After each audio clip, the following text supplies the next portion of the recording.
ఇప్పుడు SRH team మన ఈ మధ్య యాక్షన్ జరిగింది, చిత్ర విచిత్రమైన ప్లేయర్స్ని తీసుకోవడం జరిగింది.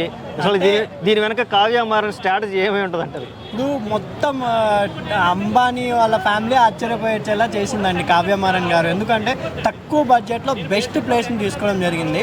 సో ఎస్ఆర్ఎస్లో మనం బోర్డు మీద చూడడం జరిగితే టాప్ 5 బ్యాట్స్మెన్లు ఎలా ఉన్నారంటే ఉన్న టీంలో ఉన్న 10 టీంలలో ఎవరికి అంత స్ట్రాంగ్ బ్యాట్ లైనప్ లేదండి. ఇప్పుడు మనం ఫస్ట్ ఓపెనర్ గురించి మాట్లాడుకుంటే Travis head and Abhishek Sharma వీళ్ళిద్దరూ పోయినసారి ఇప్పుడు చూసినాం 2024లో ఎలా ఆడారు. విధ్వంసం 300 రికార్డుకి ఆగిపోయింది ఎస్ఆర్హెచ్ అనేది.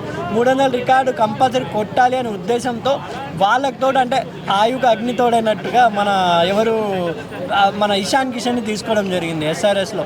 Ishan Kishan second batsmen one డౌన్గా రాబోతున్నారు. అది కూడా ఇప్పుడు మొన్న ఆయన రంజీల్లో దుమ్ము దులుపుతున్నారు, జార్ఖండ్ తరఫున ఆడుతున్నారు కదా. అంటే ఇక్కడ ఒక సెకండ్ చిన్న పాజ్ చేస్తున్నాను, ఏమనుకోవద్దు. ముంబై ఇండియన్స్ వదిలేశాక ఆ కసి మొత్తాన్ని ఇప్పుడు ఎస్ఆర్హెచ్ టీంలో చూపించే అవకాశం కంపల్సరీ. ఆల్రెడీ రంజీలో చూపించారు కదా, ఆయన తక్కువ బాల్స్లో సెంచరీ చేశారు, తక్కువ బాల్స్లో హాఫ్ సెంచరీ చేశారు, దుమ్ము దులుపుతున్నారు మన ఇషాన్ కిషన్ రావడం వల్ల సన్ రైజర్స్ బ్యాటింగ్ లైనప్ ఇంకా బలంగా పెరిగిందని అనుకుంటున్నాను. ఎందుకంటే దాని తర్వాత మన తెలుగు తేజం మన నితీష్ రెడ్డి ఉన్నారు. దాని తర్వాత క్లాసన్ ఉన్నాడు, కుకట్పల్లి క్లాసన్ అంటారు ఆయన ఉన్నారు. ఇప్పుడు దానికి తోడు రంజీ అసలు అంత బాగా ఆడిన గుజరాత్ టైటాన్స్కి అభినవ్ మనోహర్ని ఎందుకు వదిలేసినారో వాళ్ళు అర్థం కాలే. ఆయన కూడా బ్యాట్స్మెన్ మొన్న రంజీ ట్రోఫీలో కూడా 6 మీద 6 కొట్టారు, సూపర్గా ఆడారు. కాబట్టి బౌలింగ్ విషయంలో కూడా మనకు భువనేశ్వర్ లేని లోటు మహమ్మద్ షమీ తీర్చబోతున్నాడు అనిపిస్తుంది. ఇప్పుడు రంజీలో కూడా వికెట్లు దుమ్ము లేపుతున్నారు. మహమ్మద్ షమీకి బీసీసీఐ నుండి గ్రీన్ సిగ్నల్ వచ్చి మన ఆస్ట్రేలియాకి కూడా వస్తున్నారు. ఆయన కూడా చాలా రోజులు గ్యాప్ తీసుకొని బాగా ప్రాక్టీస్ చేసి మరి ఇప్పుడు వస్తున్నారు కదా.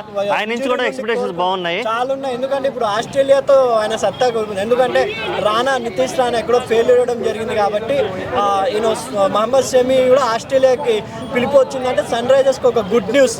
ఎందుకంటే ఒక మంచి బౌలర్ని తీసుకున్నారు కాబట్టి. అలాగే మనకు షమీ కాకుండా ఇంకోటి మన హర్షద్ పటేల్ 2 సార్లు పర్పుల్ క్యాచ్ విన్నరు హర్షద్ పటేల్ కూడా రావడం జరిగింది. ఇంకో బౌలింగ్ విషయంలో రాహుల్ చార్ స్పిన్నర్ కూడా తీసుకోవడం జరిగింది. Adam Zampa Australia Adam Jampani కూడా తీసుకోవడం జరిగింది. కాబట్టి బ్యాటింగ్ అండ్ బౌలింగ్ మన కెప్టెన్ గారు కమిన్స్ కూడా బౌలింగ్ అద్భుతంగా చేస్తున్నారు ఇప్పుడు ఆస్ట్రేలియా సిరీస్లో ఇండియాతో. అలా టీం అనేది బోర్డు మీద చూసినా చాలా స్ట్రాంగ్గా ఉంది.